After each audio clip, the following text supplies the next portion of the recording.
Okay, so what we're looking at today is the Mid-Atlantic Ridge Lab. All right, the Mid-Atlantic Ridge Lab. All right, so if you go back like 100 years ago or so, we really didn't know too much about what the bottom of the oceans looked like. And a lot of what we know, because people didn't spend a ton of money on that kind of things back then.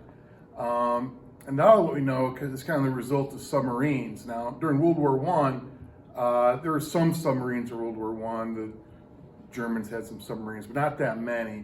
World War II, submarine warfare became much of a bigger thing. And as a result, people were studying what the ocean floor looked like quite a bit more, and they're pumping a lot more money in it because of the war. But we learned a lot of science out of that too. Introduction. During World War II, extensive mapping of the Atlantic Ocean basin revealed a large underwater mountain chain located in the approximate middle of the Atlantic Ocean. This mountain chain was called the Mid-Atlantic Ridge, is elongated north to south, and is part of a worldwide network of underwater ridges over 80,000 kilometers long. Further, the sampling and age dating of the rocks comprising of the ocean floor suggested oldest rocks formed during the Jurassic time period, which began about 200 million years ago. However, the Earth is 4.5 billion years old. Why aren't there any older rocks in the Atlantic Ocean basin? And are the ages of these rocks related to the presence of the ridge? Right? The discovery of the ridge and the age of the rocks led to many questions concerning the Atlantic Ocean basin and its origin. And this activity will investigate these questions. All right, so basically what's happening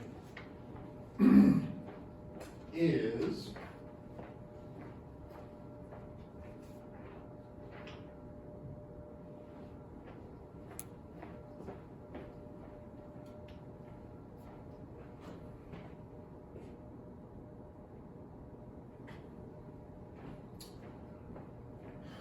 this here. So the ridge is right there. The ridge is where the hot new stuff's coming up, and it pushes the old stuff off to the way. So at the ridge, you have the real young stuff. It's also very hot at the ridge because that's where the hot stuff rises. The convection cells make the plates move apart. Now, again, the age of the Earth is 4.5 billion years old, but the oldest rocks that are found in the Atlantic Ocean are only about 200 million years old. The reason being is when ocean crust meets continental crust, what happens is the ocean crust is more dense, so this gets forced down while the continental crust stays up, and as this gets forced down, it melts and just, becomes magma again, and it'll circulate its way around back here. Where the continental crust, because it's less dense, it kind of floats on top of this other crust, it's allowed to be older because it doesn't get forced down to melt and get destroyed down here. All right, so that's why the rocks in the ocean floor are younger than what they'd be on the continents. All right, so what you have to do for this lab is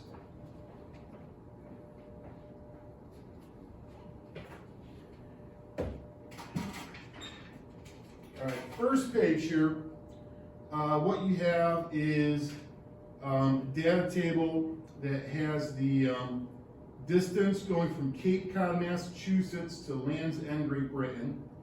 So this is how far away you are from Cape Cod, Massachusetts. And this is the depth of the ocean floor, right? So what you're going to do is you're going to plot these points on the graph on the next page. Then you're going to connect them with a line to make a profile of what the ocean floor looks like. All right, so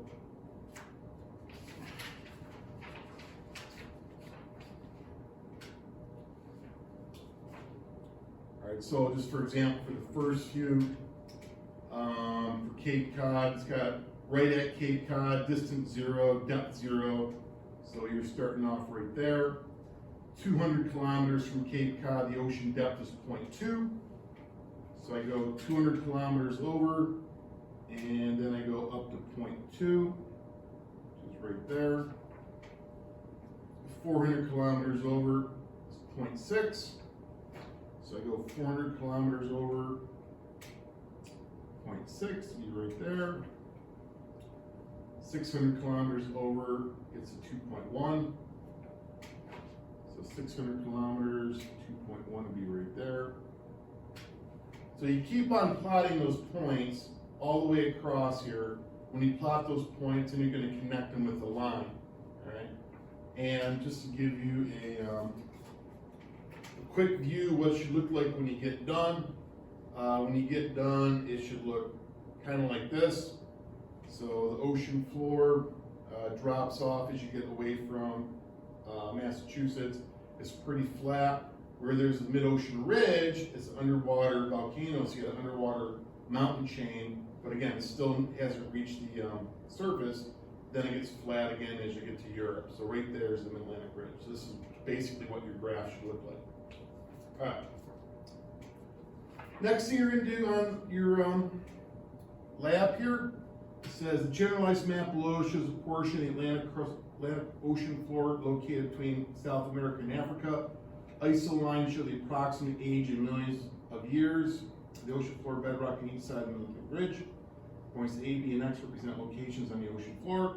On the grid below, construct a line graph of the bedrock age by plotting the age of the bedrock shown by each ISO line that crosses the line AB.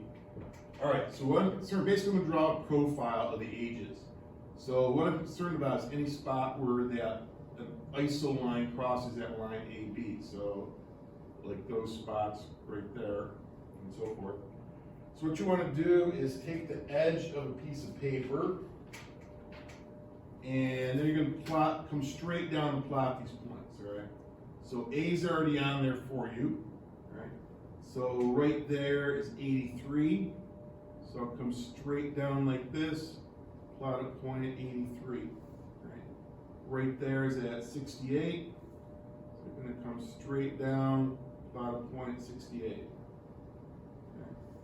Right there is at 40, it comes straight down, plot a point at 40, all right? So you're going to keep on doing that, plotting any spot where the ISO line crosses that line AB. You're going to come down here, plot the points, and then you're going to connect them with the line. So what your graph should end up looking like is roughly like that. So what that shows you then is the rock is older by the continents, and it is the rock's youngest at the ridge. So it's young at the ridge and gets older as I move away. Next map.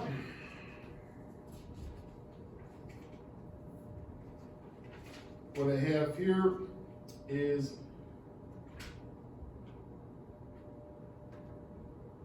it says the diagram below represents the pattern of normal and reverse magnetic polarity of the seafloor bedrock on each side of the mid-ocean ridge.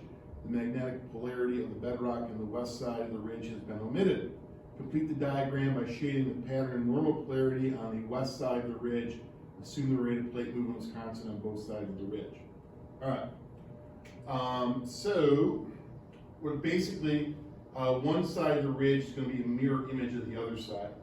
So for example, this first part here, the dark part, which represents normal polarity, extends 1, 2, 3 blocks over, or that'd be 15 kilometers. So do the same thing on this side, 1, 2, 3, 1, 2, 3. So it's going to go from there to there. So I draw a line from there to there. Okay. And then I can lightly shade that in. And then the next pattern here, all right, the next part where it's going north, it goes from the 25 to 30. So over here, I'm going to go to 25 down and 30 down, and then lightly shade that in. Okay.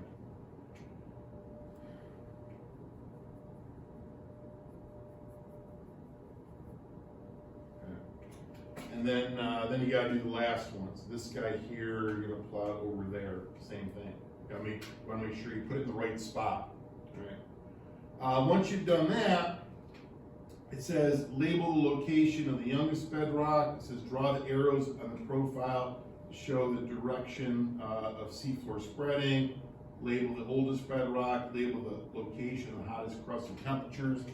All that information you can get by looking at this chart right here.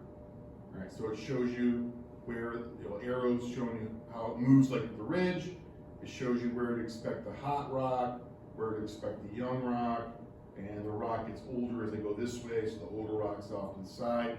So you want to use this diagram here to help you label what you need to on this diagram right here. And then once you're done with that, then you just got the questions to go with the lab. Where it says ESRT, that stands for Earth Science Reference Tables, right? And that is the lab.